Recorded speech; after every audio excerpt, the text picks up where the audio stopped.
प्रथमे कौन करवा आम कढ़ई की बसई नवा एवं सेथिरे किछि पानी एवं सेथिरे गुड़ पकईदेवा एवं गुड़ पकईला परे आम कौन करवा पानी रे गुड़ मेल्ट होगा आम दबा पूरा मिसीज पानी सहित एवं सेथिरे कौन पकईवा आम छेचा जाइथिबा अलैच एवं लवंग पकाई नवा एवं कौन करवा किछि तेजपत्र नहीं पकाइबा आम पानी परिमाणटा चूना हिसाब रे आम नेले भल जो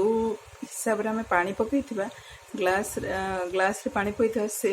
ग्लास रे ही आम चूना ऐड करवा किछि समय पई एबे छाड़ीदेवा जहाँद्वारा कि आम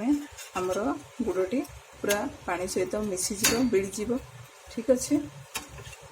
एवं पूरा फुटला परे आम देखो कौन कर एबे आम गुड़टी पूरा बिड़ी जाइए देखो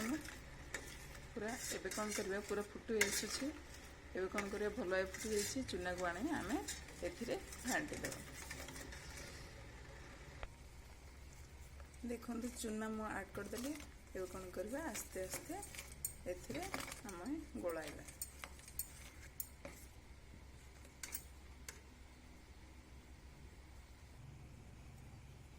ठीक अच्छे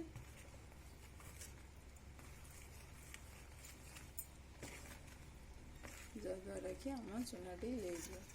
सुजी रे कले भाव सुजी सहित आम चीनी ऐड कले भल लगे एटा मु गहम चूना नहीं से मोस्टली आम सप्तपुरी अमावास्या को गुड़े एवं चूना ही कर मुझे देखिए अन्य को दिन पर मुझे सुजी रे भी देखाए देखो भल भाव गोलाई देवी पूरा चकुड़ी दे ये भाव आम सेव बनाई ना एबे कौन करवा ये भाव करवा एथिरे आम पूरा नहीं देवा घी किंबा करी आम पूरा बनाई ना एबे कौन करवा देखो ये सेव करवा ठीक अच्छे एबे देखो बर्तमान एबे आम पिठा पूरा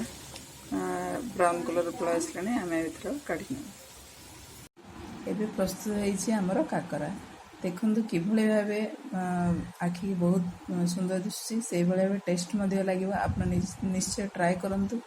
एवं ए वीडियोटी आपन केमती लगिला कमेंट दियंतु शेयर करंतु एंड सब्सक्राइब करंतु थैंक यू।